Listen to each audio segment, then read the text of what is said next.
오늘은 6.25 당시 북한 공산군이 남침으로 제일 먼저 미국 상대책을 알리려 지금의 청와대인 경무대에 달려온 사람이 누구였었는지 들어보신 일이 있습니까?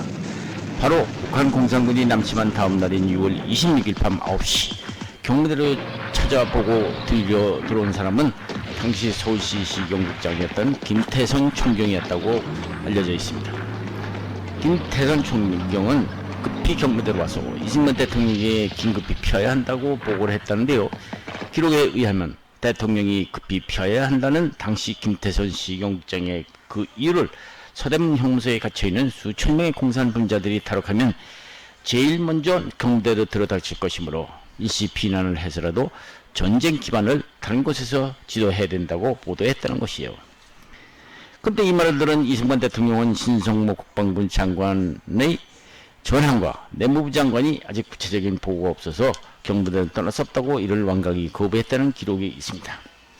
시청자 여러분, 여기서 서울시 전반에 거친 치안에 관한 정보를 총괄하는 김태선 시경국장의 첫마디 입에서 나왔다는 서대문 형무소에 갇혀있는 공산분자들이 탈옥하는 경우에는 서울의 관문인 의정부가 인민군들에게 이미 점령당한 상태에서 좌익 탈옥수들이 난동을 부릴 것을 우려했기 때문이었겠죠.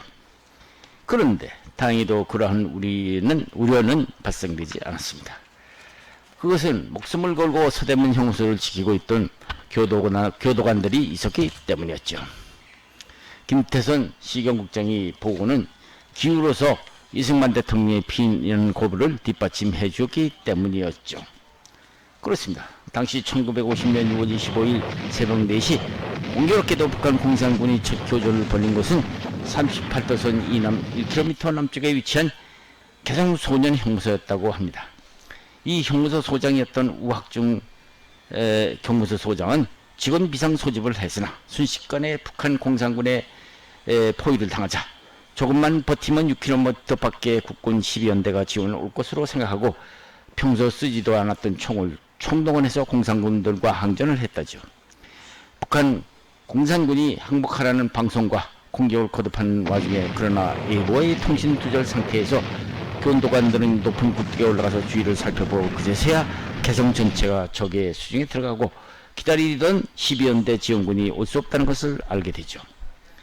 공산군과의 총격전 10시간 만에 우학중 소장은 저항을 포기하고 교도관 부하들에게 각자 남쪽 서울 형무소로 피신하되 만일 서울이 다른 형무소에서 왜 개성소년원을 버리고 직장을 무단 이탈했느냐고 묻거든 개성소년원을 버리고 나온 것은 형무소 소장인 우학종의 명령에 따라서일 뿐이라고 말하라고 부하들에게 유언을 남기고 자신은 권총으로 자결했다고 하죠. 시청자 여러분, 개성에서 서울로 피난민들 틈에 껴서 의정부를 거쳐서 나오던 교도관들이 서울 마포 형무소로 도착한 6월 28일 벌써 북한 공산군이 서울에 진입하면서 교도관 80여 명과 수용자 400명의 호송 트럭에 실려서 출발하고 일본은 도보로 호송을 하고 있었다고 합니다. 열차는 물론 통신마저 두절된 상태였죠.